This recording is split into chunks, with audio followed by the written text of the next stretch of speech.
Ici, c'est le 6-9 France Bleu Occitanie.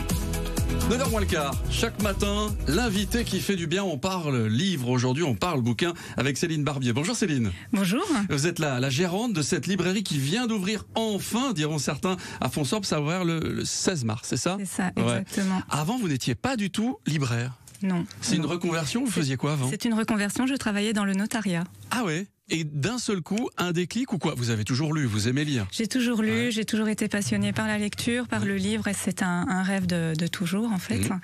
Et donc j'étais dans le monde de l'écriture, dans le notariat. Oui. C'était pas très romanesque. Oui, c'était moins édité que certains livres, moins lu peut-être aussi parfois. Et vous vous êtes dit, mais moi j'ai envie de faire ça, j'ai envie que ma vie elle change et qu'elle prenne un vrai sens. Oui, oui. Mais on ne devient pas libraire comme ça du jour au lendemain. On ne devient pas libraire comme ça du jour au lendemain. C'est un projet qui date de plusieurs années. Et j'ai sauté le pas il y a 2 ans. J'ai suivi une formation théorique et pratique à l'école de la librairie près de Paris. En région parisienne, Et je me suis lancée. Bon, alors du coup, la librairie, elle s'appelle Lire et Relire. C'est à Fonsorbe, il n'y avait pas de librairie? Non, il n'y avait pas de librairie à Fonsorbe. Ça a été accueilli comment? Très bien accueilli. J'ai de très très bons retours, très positifs. La clientèle arrive avec le sourire. Ça, c'est chouette.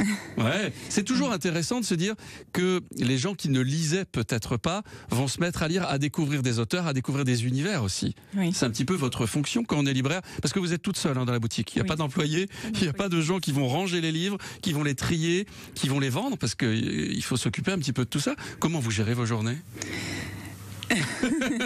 Déjà, vous venez à France Bleu Occitanie le matin. C'est ça. Ouais. Oui, effectivement. Comment je gère mes journées? Eh bien, je prévois mes tâches qui sont très variées, comme vous l'avez dit. La sélection des titres, les commandes, les réceptions, les ranger, les lire, les conseiller. On arrive à faire lire autre chose que les grands best-sellers de Musso, de Lévy, que les gens connaissent, C'est pas difficile ça? De dire, ah regardez, lui ou elle est moins connue par exemple que certains ou certaines, mais ça vaut vraiment le détour. Les lecteurs sont très curieux. Oui. Donc du coup, ils sont en recherche de nouveautés. C'est assez facile à faire. Je ne dirais pas que c'est assez facile à faire. Tout dépend du public que vous avez en face de vous, mais en général, les personnes qui rentrent dans la librairie sont assez ouverts. Bon. Soit ils ont une demande très précise, soit ils sont justement en recherche de découvertes. Bon, alors les découvertes, l'avantage c'est qu'à Fonsorbe, on va en plus pouvoir rencontrer les auteurs, et ça c'est plutôt bien. Oui. Les librairies le font maintenant un petit peu. Qui va venir et quand? Alors, qui va venir et quand? Oui.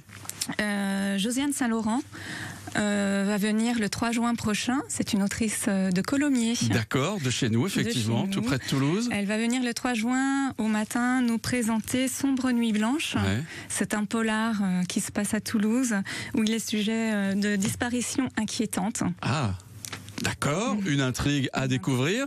Et puis un prix des arts littéraires. J'ai accueilli Lisa Fronsac samedi dernier, avant-hier, qui nous a présenté Sel et Sable. C'est une autrice toulousaine qui s'auto-édite, qui a reçu le prix des arts littéraires 2023 à Saint-Orens-de-Gameville au printemps, et qui a écrit Sel et Sable, un roman formidable, un roman épistolaire qui est constitué d'échanges de mails et de textos, et qui est une intrigue à la fois singulière et universelle. Donc des auteurs à découvrir dans la boutique, des livres aussi à découvrir, peut-être des animations de prévues ou pas? Oui, il y a quelques animations de prévues parce que l'objectif c'est l'échange, les rencontres.